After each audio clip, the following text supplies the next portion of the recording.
Hi friends, welcome back my channel సిమస్ మీ class life ఎల్ టికెట్స్కి సుస్వాగత సబ్లకు.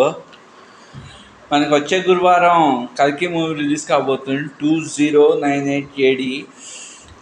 సినిమా ఓపెనింగే కాశీలో ఒక చిన్నపిల్లాడితో ఓపెన్ అవుతుంది.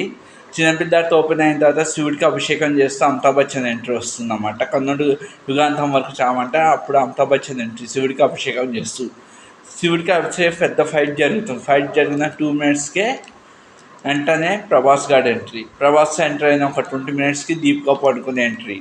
సినిమా ఎండింగ్ క్లైమాక్స్లో కమల్ హాసన్ ఎంట్రీ. 20 minutes ఉంటుంది ఆ పాత్ర. 20 minutes నుంచి ఎక్కువ ఉండదు. దాని తర్వాత మనం భారతీ టూ స్క్రిప్ట్ ఏంటంటే భారతీ 1 అయిపోయింది. భారతీ 2 ఏంటంటే ఈ కాలంలో చదువు చేసే ఉద్యోగానికి సంబంధం ఉండదు. మొత్తం ఎక్కడ పడితే అక్కడ విచ్చలు పెడతాము, ర్యాష్గా ఎదగడం, ర్యాష్గా ఉండడం ఇవన్నీ జరుగుతుంటాయి. ఆ టైంలో వేర్ ఈజ్ ద భారతీయుడు అని మెసేజెస్ పెడతారు. అప్పుడు ఆస్ట్రేలియాలో ఉన్న భారతీయుడు ఇండియాకి తిరిగిస్తాడు. అప్పుడు కొన్ని మర్డర్స్ జరుగుతాయి మర్మకథ విద్యలో. అప్పుడు ఒక పోలీస్ ఆఫీసర్ చెప్తాడు మర్మకథ దశ అయితే భారతీయుడు తిరిగి వచ్చాడు. అప్పుడు భారతీయుడి హిస్టరీ బ్యాక్గ్రౌండ్ నెరవేరుతుంది. It's not a freckle, it's a ఫ్రీకల్.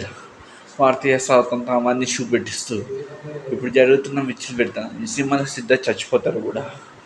Siddharth girlfriend Ratul Singh ఇంకొక పోలీస్ ఆఫీసర్ పాత్రలో 90 years భారతీయుడు వచ్చి ఏం చేశాడనే సినిమా కథ. ఈ వీడియో నచ్చితే లైక్ చేయండి, సపోర్ట్ చేయండి, ఛానల్ సబ్స్క్రైబ్ చేసుకోండి. Thank you very much. జై జవాన్ జై కిసాన్. సర్వే జన సుఖనో భవంతు, సర్వేశ్వర సుఖనో భవంతు.